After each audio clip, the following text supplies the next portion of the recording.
So now that you've decided to sell your house, how do you get it ready? Do the right steps in order to avoid any legal complications down the road. Hi, this is Dennis Isip from Haven Real Estate. Today we're going to skip the usual decluttering and cleaning and staging of your home. And instead, we're going to focus on Form 17 or the Seller Disclosure Statement. This is a document that if you take for granted can get you into a lot of legal troubles down the road. So let me walk you through the document. We're not going to be able to go through all the details because it's 6 pages long, but I'm just going to highlight the important things that you need to be aware of. So Form 17 has 10 major sections that you need to pay attention to. Each section, they've got detailed questions, and each and every question must be answered, filled up by the seller. Not the agent, but the seller. And every line item has 4 different options. It's either a yes, a no, a don't know, or not applicable. Do not skip any of these items.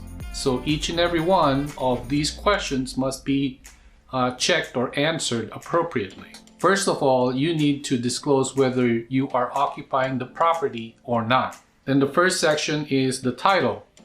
This has to do with your legal right to sell. Let's say, for example, your parents had passed away without a will. So now you've got a sibling or more that, let's say, you haven't talked to in 10, 15 years. And let's just say, for example, you're not in good terms.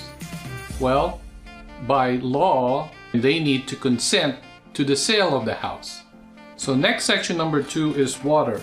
In particular, if you have a private well, you need to disclose whatever it is that you know about its capacity and the quality of the water.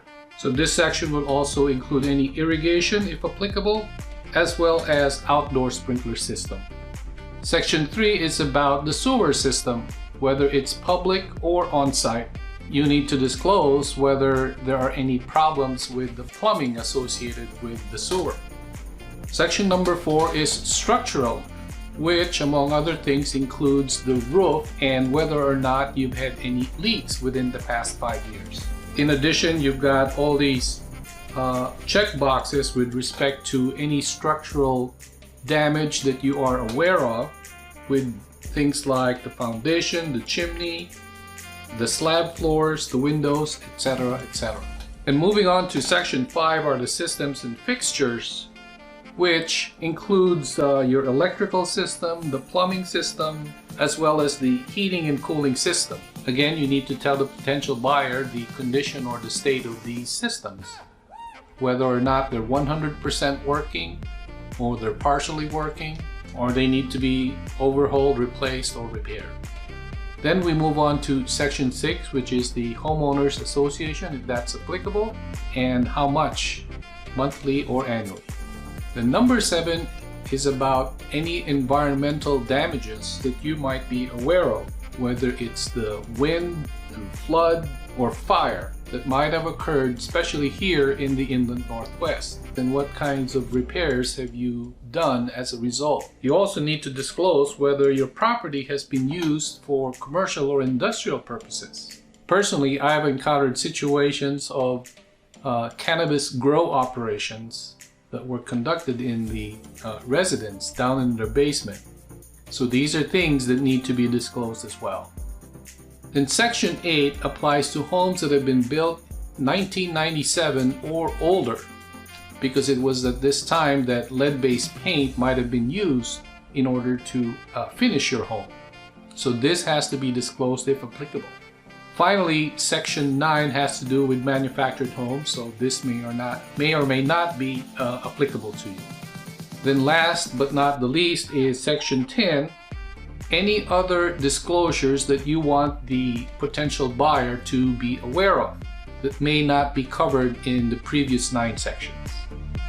So that's our video for today. The seller disclosure statement is extremely important, that you should not be taken for granted.